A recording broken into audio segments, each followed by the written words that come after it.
Bueno, muy buenas tardes, muchachos y muchachas. En razón de mi situación de afección de salud, grabo la clase de esta manera. Estoy tomando un antibiótico que me ha provocado hipo en este momento, no puedo controlarlo, pero bueno. También puede ser que tenga un poco de tos, entonces ahí me disculpan en este proceso de grabación. El tema que corresponde empezar a desarrollar es el tema de desarrollo sostenible y economía ecológica. En este caso vamos a hablar propiamente de la economía y el ecosistema. Ok, antes que nada vamos a entrar con el concepto de desarrollo sostenible. El desarrollo sostenible puedes definir como el enfoque que busca satisfacer las necesidades actuales de la sociedad sin comprometer la capacidad de las futuras generaciones para satisfacer sus propias necesidades. Es decir, que vamos a buscar un equilibrio entre lo que la naturaleza nos ofrece y lo que el desarrollo humano significa, ¿verdad? Y eso significa la expansión de vivienda, de servicios, de transporte, de servicios en la economía en general. Y también la necesidad de mantener un hábitat, ¿verdad? Un ecosistema, una naturaleza que nos suministra muchísimos elementos que ahora vamos a ampliar y que realmente necesitamos tener, ¿verdad? Eso es un desarrollo sostenible. El desarrollo sostenible es aquel que satisface las necesidades del presente sin comprometer la capacidad de las futuras generaciones para satisfacer sus propias necesidades. Es decir, perdón, eso es una frase que dijo Gro Harlem Brundtland, que es o fue la primer ministra de Países Bajos, o lo que conocemos ahora como Holanda. Propiamente entrando en la importancia del desarrollo sostenible, vamos a ver un poco de por qué es importante esto, digamos, por qué nos interesa conocer en el curso el desarrollo sostenible y la economía en los ecosistemas. Entramos con lo que es conservación de los recursos.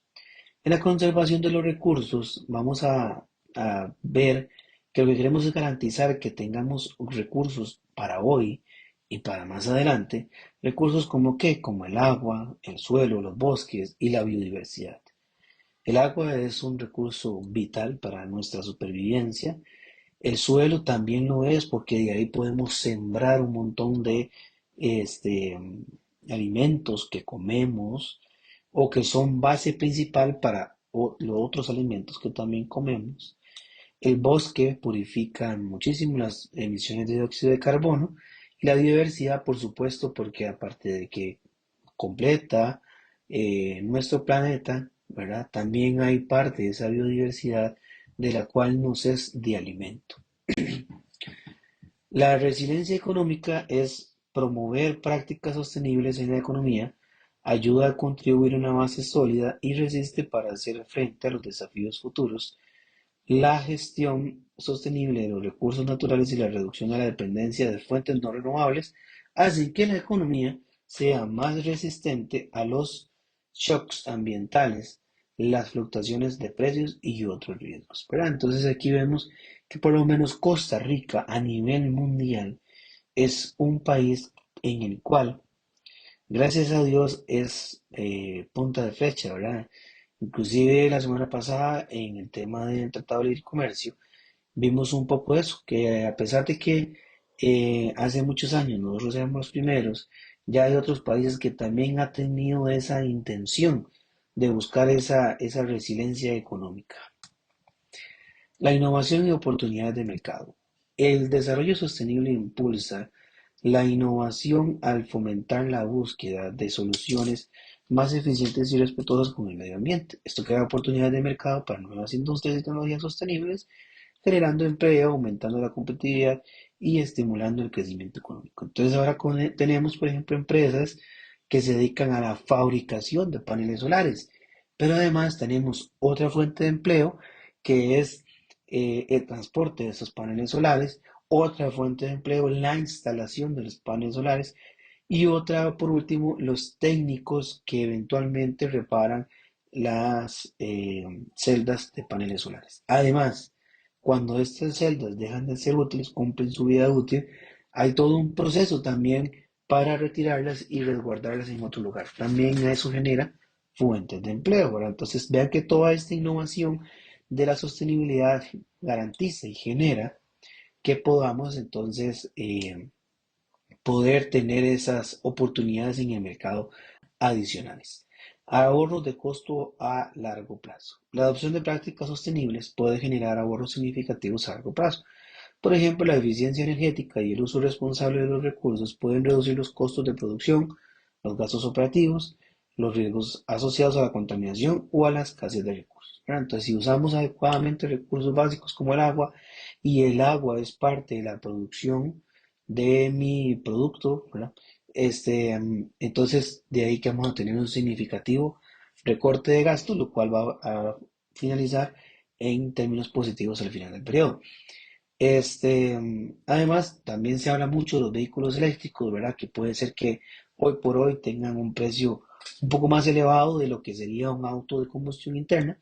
Sin embargo, se dice que con lo que se ahorra con la compra de gasolina y otros aditivos que necesita el motor de combustibles fósiles que suben y bajan constantemente, entonces, ahí a la larga sería un ahorro y un ahorro bastante significativo comparado con el mantenimiento y la obtención de un vehículo de combustión interna. Mejora la reputación empresarial. En Costa Rica tenemos varios instrumentos que utilizamos precisamente para la reputación empresarial de las empresas que cuidan el medio ambiente, ¿verdad? Entre esas tenemos, por ejemplo, la bandera azul, que es una de las más conocidas, y la bandera azul no es solamente obtener la bandera azul y ya, ahí murió, no. Hay todo un seguimiento que se le da constantemente, año a año. Si un año tuvo bandera azul, el otro año puede perderla perfectamente, ya sería un galardón importante que estaría perdiendo la institución. Y además hay niveles de bandera azul, ¿verdad? Entonces hay hasta 5 estrellas. Está la bandera azul, primera estrella, que es cuando entra en el proceso, se capacita, cumple con algunas normas y sí, ok, perfecto, bandera azul, una estrella. Pero conforme va pasando el tiempo y empiezan a hacerse otras gestiones, entre ellas que la misma institución capacite a otras instituciones de cómo ser sostenible que no tengan bandera azul, ¿verdad? Entonces, de ahí que se va replicando el proceso cada vez más y más grande, lo cual genera muchísimo impacto en la sociedad con respecto a esa empresa. Por eso es que la reputación crece. Además, está la marca país, ¿verdad? La marca país se llama así, marca Costa Rica o algo por el estilo. Entonces, bueno, esta marca país nos representa no solamente a nivel nacional, sino a nivel internacional, ¿verdad? Entonces es una empresa que es 100% tica, con funcionarios en su mayoría costarricenses, pero que tienen un impacto bastante positivo. Y dentro de los impactos positivos que tiene está el desarrollo sostenible o la parte ecológica. Relación entre la economía y los ecosistemas. Bueno, aquí tenemos 5. Es la provisión de recursos, regulación del clima y los ciclos bioquímicos, servicios de los ecosistemas. Ahora vamos a ampliar bastante lo que son los servicios de los ecosistemas. Recreación y turismo. Ahora vamos a ver también un caso en Costa Rica. Y los impactos de la actividad económica en los ecosistemas. En eso vamos a tener un, un punto clave, ¿verdad? Aquí tenemos que tener un equilibrio que inclusive es parte de lo que significa el desarrollo sostenible, ¿verdad? Pero lo más importante es ese equilibrio. El equilibrio entre el desarrollo económico y la conservación de los recursos naturales es esencial para garantizar el crecimiento económico sostenible a largo plazo. Preservar los servicios ecosistémicos vitales, prevenir riesgos ambientales y sociales y cumplir con nuestra responsabilidad hacia las futuras generaciones. Esta integración es clave para lograr un desarrollo sostenible que beneficie tanto a la economía como al medio ambiente, ¿no? Entonces quiere decir que este proceso de mantener ese equilibrio es súper vital, ¿verdad? A veces hay empresas que no les interesan para nada mantener el equilibrio entre el crecimiento económico versus el medio ambiente, ¿verdad? O bueno, el ambiente, no se dice medio. Entonces, Costa Rica no hay de ese tipo de empresas, gracias a Dios, o por lo menos de las que uno puede mencionar o conocer, por lo mismo, porque Costa Rica tiene esa política de conservación al medio ambiente. Hay mucha información constantemente que se bombardea de diferentes medios, de diferentes campañas publicitarias, inclusive dentro de las mismas misiones y visiones que establece la corporación. Entonces, estamos como muy acostumbrados a eso. A nivel mundial, empresas principalmente las que fabrican algún químico, eh, la industria armamentista es una de las que más contaminación ha generado. Inclusive la carrera espacial también ha generado muchísima contaminación. Se estima que basura espacial hay, pero por millones de toneladas en el espacio, dando vueltas todos los días alrededor del planeta, precisamente porque hacen una prueba, suben un misil y cuando van subiendo, no sé si han visto que se van despegando diferentes partes, entonces todo eso es contaminación que está quedando ahí en el espacio.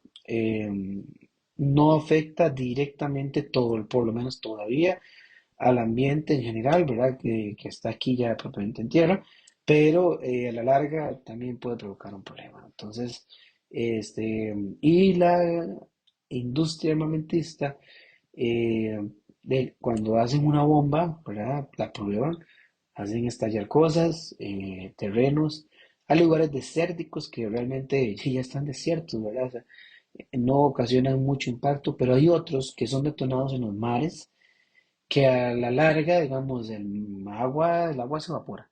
El agua sigue siendo la misma, ¿verdad? El agua no cambia su estado. Es decir, no perdemos agua. Podemos perder agua potable, pero el agua siempre va a estar en la misma cantidad en el planeta. Ya sea en estado gaseoso, con nubes, en estado líquido o sólido, con el agua o hielo, y depositada en los ríos, lagos, mares y océanos, ¿verdad? Entonces, siempre va a estar ahí. Ahora, ¿por qué surgen inundaciones?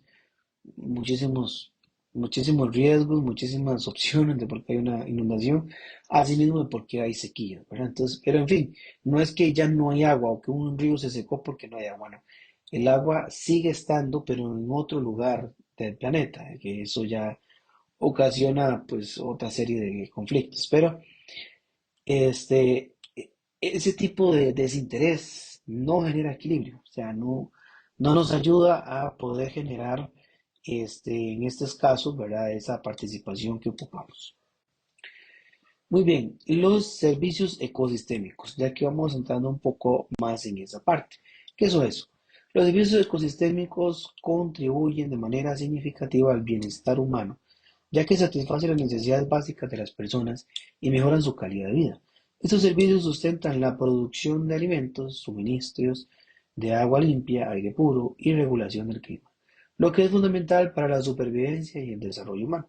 Además, los servicios culturales proveen beneficios emocionales, afectivos y espirituales que mejoran la salud mental y el sentido de pertenencia a la naturaleza. La pérdida o degradación de los servicios ecosistémicos puede tener un impacto negativo en el bienestar humano, por lo que su conservación y gestión sostenible son fundamentales para garantizar un futuro saludable y próspero. Aquí vemos cómo empieza a tener todo una interconexión, una relación directa e indirecta, todo lo que tenga que ver con la parte del ecosistema y también la parte propiamente económica del desarrollo. Aquí vamos a ver distintos tipos de ecosistemas. Vamos a ver los servicios de provisión, como lo vimos antes.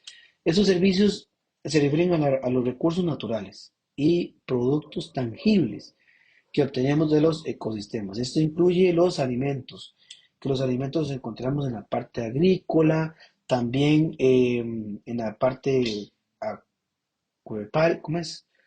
A- a- bueno, donde sacamos los peces. También las carnes y los productos forestales que son importantes también. En el caso de la producción de alimentos, se estima que también una de las fuentes de contaminación más grande a nivel mundial y que ha hecho un impacto significativo en la capa de ozono que recordemos que la capa de ozono es esa capa gaseosa de átomos de ozono que impiden que los rayos ultravioleta entren directamente a la Tierra, causando efectos muy dañinos para nosotros, ¿verdad? Principalmente en la piel. Entonces, este, y al haber un hueco en la capa de ozono, entonces esos rayos entran y tienen su afectación en la vida humana, pero también tienen su afectación en el calentamiento que se provoca. Entonces hay un calentamiento global y hay un calentamiento que genera una temperatura, un aumento de temperatura dentro de la Tierra. Ese calor generado, lo ideal es que salga, ¿verdad? Pero el mismo ozono impide que salga, porque entró por el hueco, pero ya no puede salir por otra parte.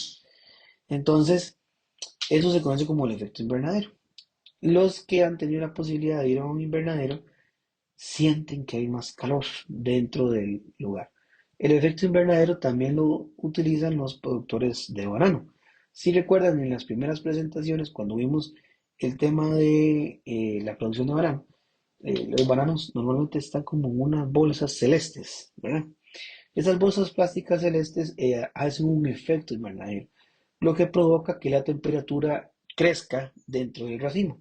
Y esa temperatura ayuda a la maduración del banano en un tiempo mucho más corto que si lo hiciera pues a temperatura ambiente.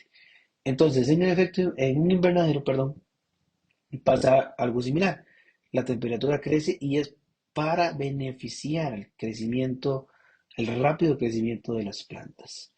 En el caso del planeta Tierra, o el efecto invernadero hace precisamente eso, hace que la temperatura crezca cada vez más.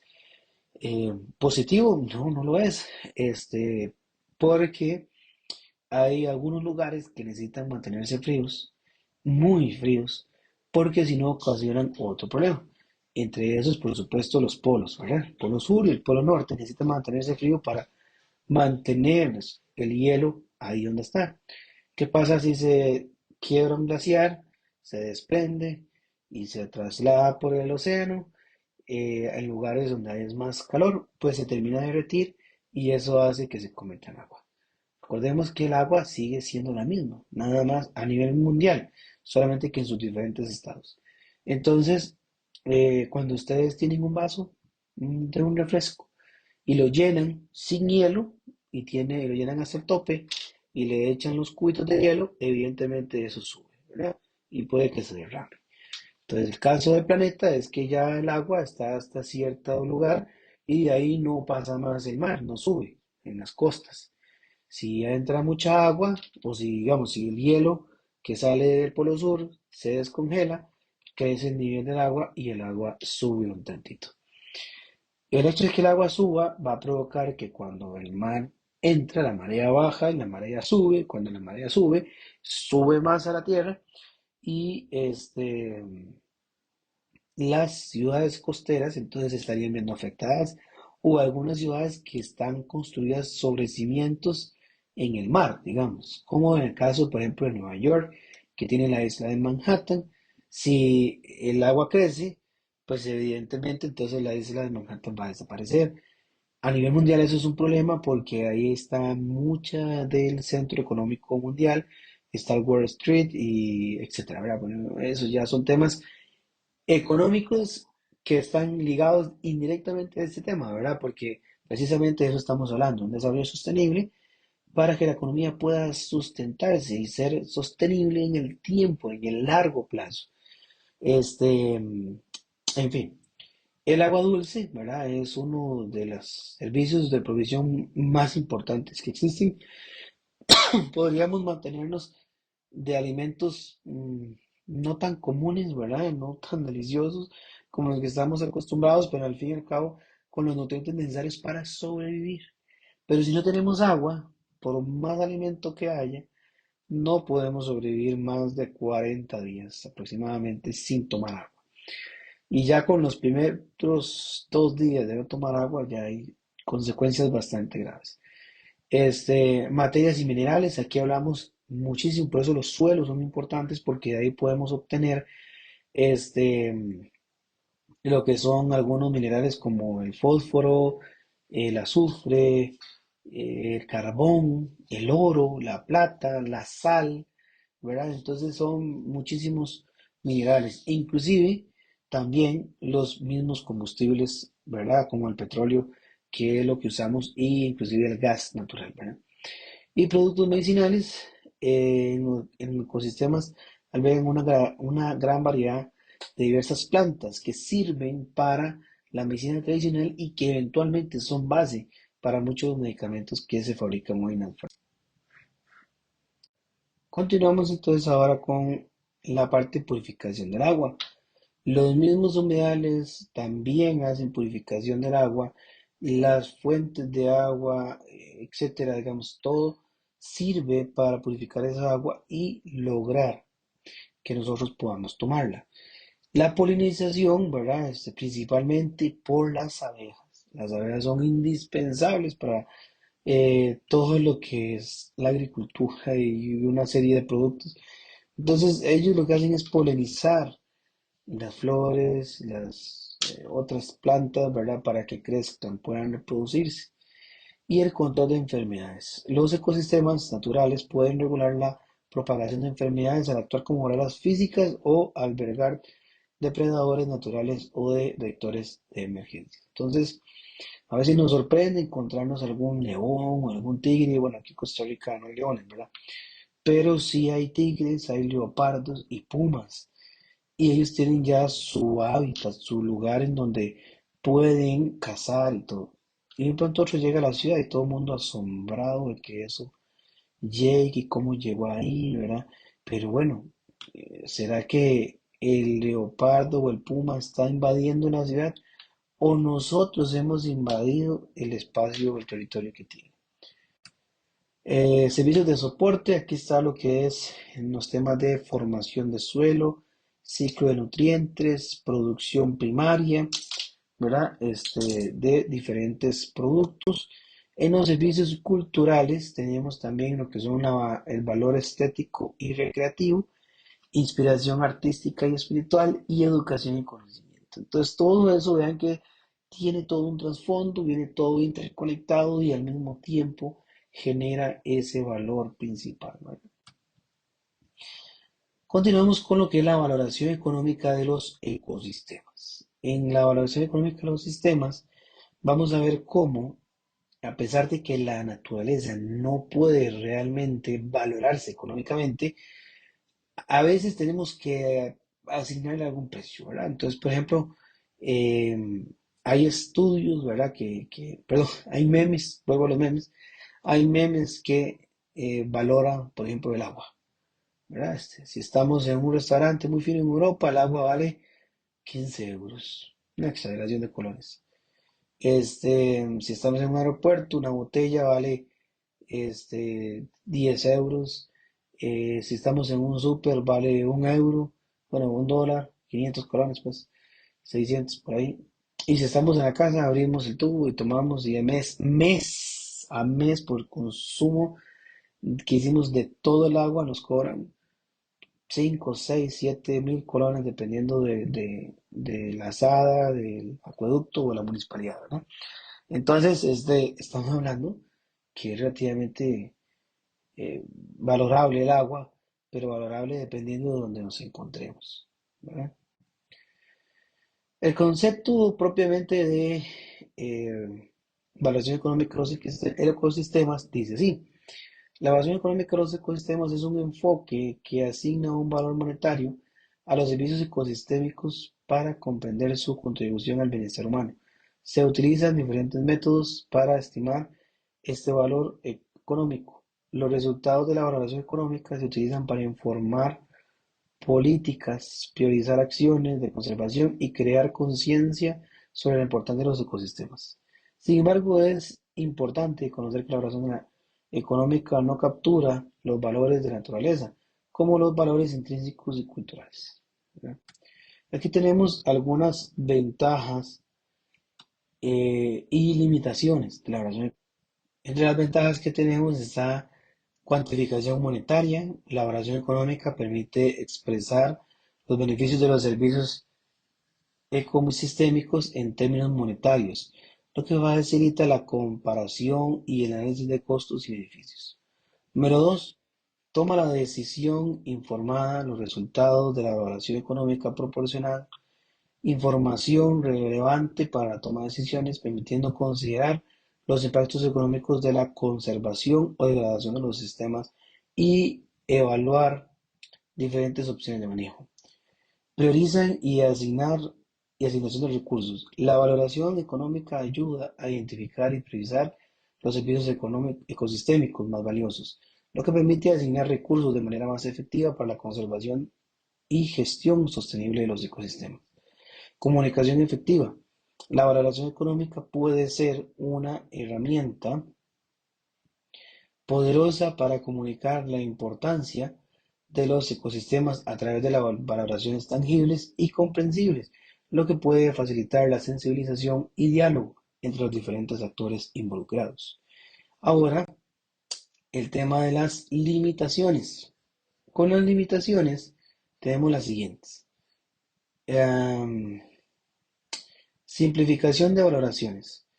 La valoración económica tiende a simplificar los valores de los ecosistemas en términos monetarios, lo que puede no captar adecuadamente los valores intrínsecos, culturales o étnicos asociados a la naturaleza. Cuando hablamos de étnicos, por ejemplo, hablamos, por ejemplo, de etnias como los guatusos, como los, bueno, y otros aborígenes que viven en Costa Rica, que viven en la zona de Guatuso, Upala, y otros sectores como en Talamanca, ¿verdad?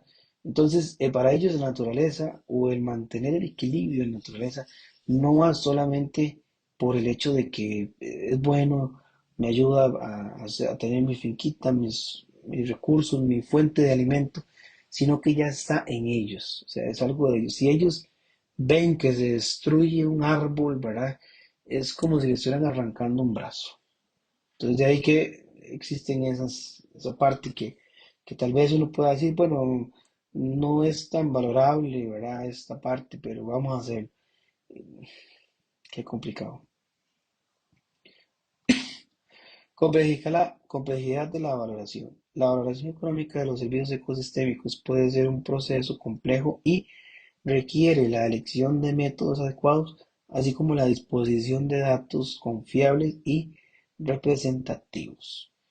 Subjetividad y contexto. La valoración económica puede verse influenciada por valores subjetivos y depende del contexto social, cultural y económico en el que se realiza. Los resultados pueden variar según quien realice la valoración y los resultados utilizados. Es decir, que si yo no tengo ética ambiental, podría ponerle un nombre, no existe, pero entonces yo puedo decir, la verdad que sí, esos arbolitos, pobrecitos, los voy a cortar, pero, o sea, la ganancia que voy a obtener por hacer un hotel va a significar mucho y puedo sembrar más de árboles, si se hiciera, por lo menos. Ahora, no es solamente quitar un árbol, botarlo, quemarlo, lo que sea, y plantar otros por allá. No, es que no se trata de eso. Cuando hay un árbol, hay un manglar, hay un lago, lo que sea, no es solamente quitar y poner otro en otro lugar, ya ahí existe un ecosistema de muchos años, hay biodiversidad que subsiste gracias al ecosistema que hay ahí. Recordemos que muchos de los animales se alimentan o sea, son herbívoros, se alimentan de las plantas. En esos árboles no solo hay árboles, sino que hay otro tipo de vegetación, otro tipo de plantas que sirven de alimentos a un montón de animales que al mismo tiempo esos animales puede ser que tengan algún depredador natural y, y puede suceder que simplemente se desaparezca todo. ¿Qué pasa? Que al hacer todo eso va a significar relativamente que no, aunque se plante en otro lugar, no va a haber el mismo ecosistema. O lo habrá por muchísimo tiempo, en muchísimos años, pero no va a estar como tal. Entonces, si yo tengo una subjetividad de que eso no es tan importante, no lo hago, lo permito. O si yo veo que eso va a ser un problema muy grave, irreparable, entonces no lo hago, ¿verdad? Es que ahí es muy variado, ¿verdad? Es una limitación muy seria.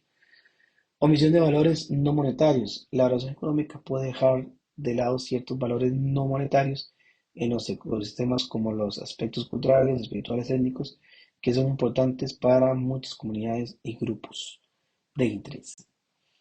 Vamos a ver en este momento un caso, lo voy a leer todo textualmente, seguido, ¿verdad? Y ustedes harán luego las conclusiones, se le ponen pausa o no avanzan con la presentación, para que interioricen todo lo relacionado, porque esa es la evaluación económica del turismo de naturaleza en Costa Rica. Y bien, dice así.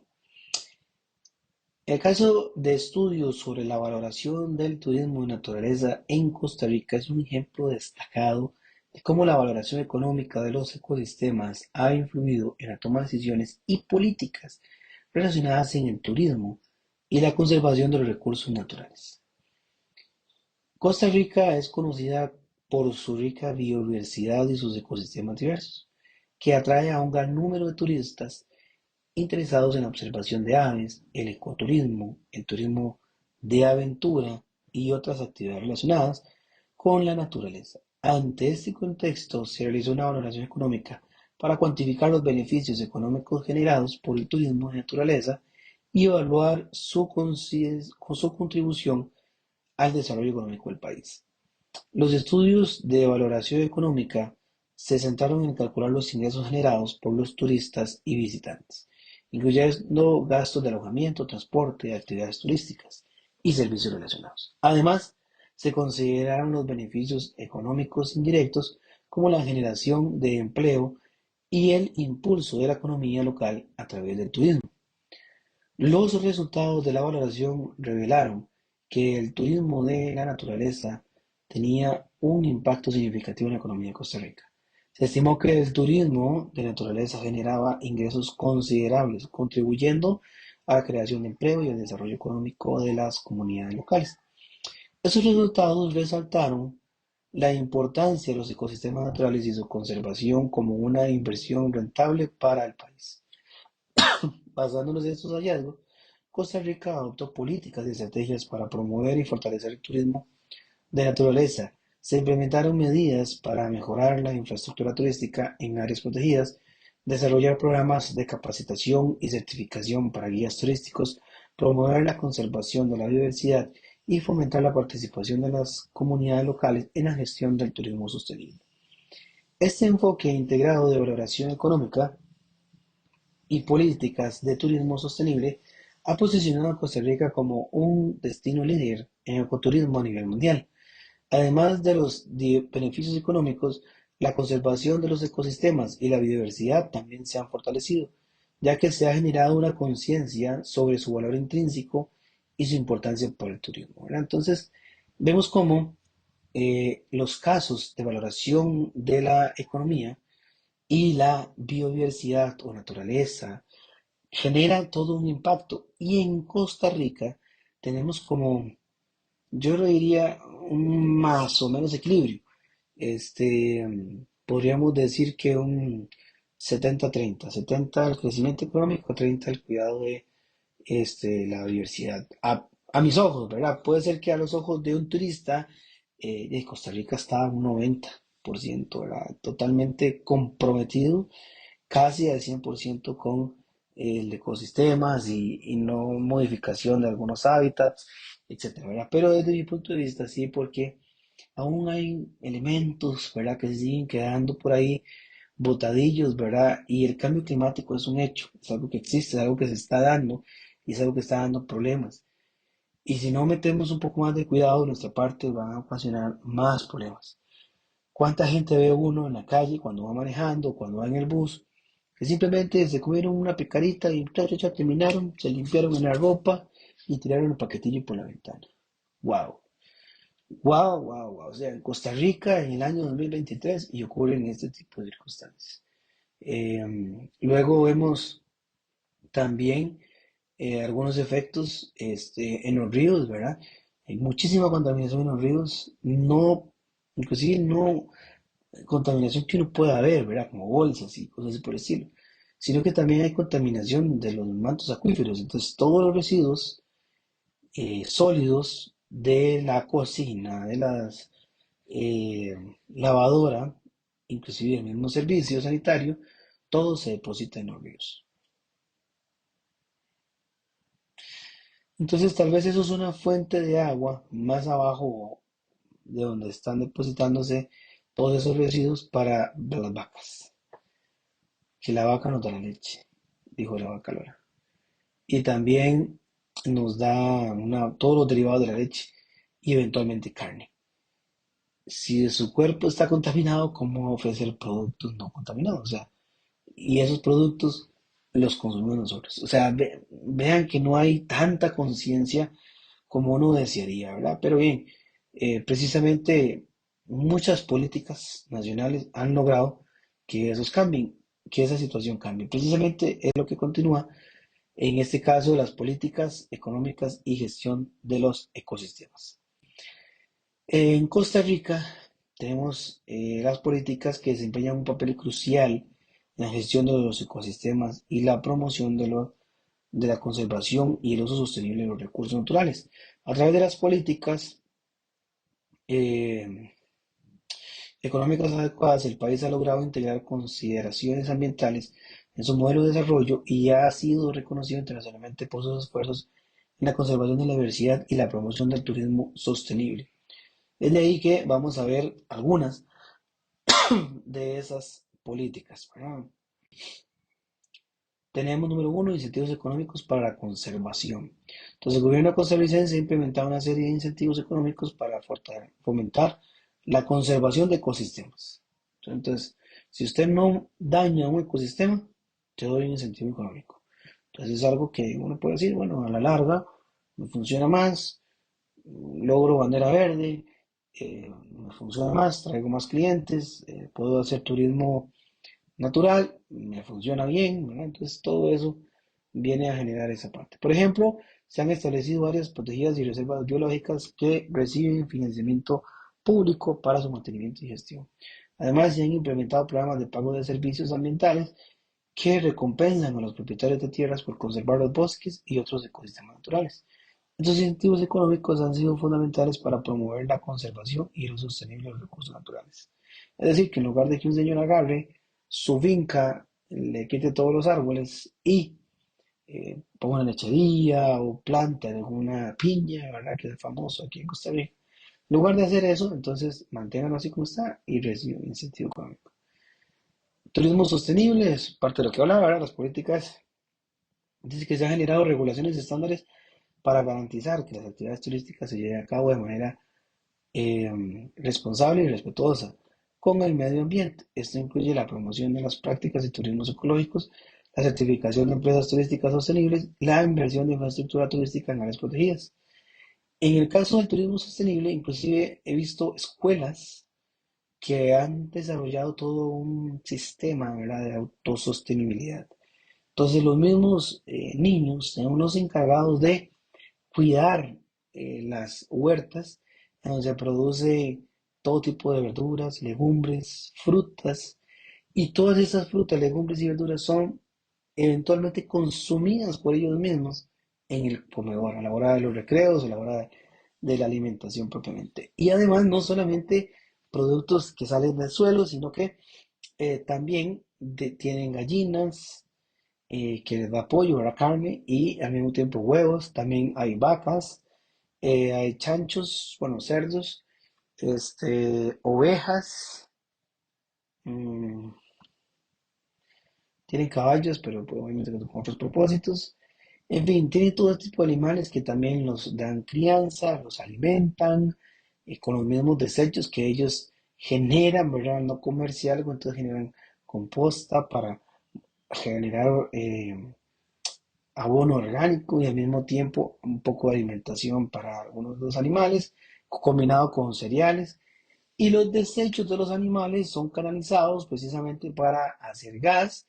Entonces, la cocina de la escuela cocina con gas, que es producido por ellos mismos también, ¿verdad? Entonces, vean cómo es todo un sistema generalizado, en donde todo va realmente bien. Ahora hay lugares también, fincas que se dedican a hacer eso y de ahí sacan, aumentan sus ingresos vendiendo leche, queso, natilla, queso con sus diferentes variaciones, también huevos, algunas verduras, y además utilizan todo su espacio para que invitar a personas extranjeras y nacionales para que precisamente vayan y conozcan la finca, de cómo todo eso se puede lograr.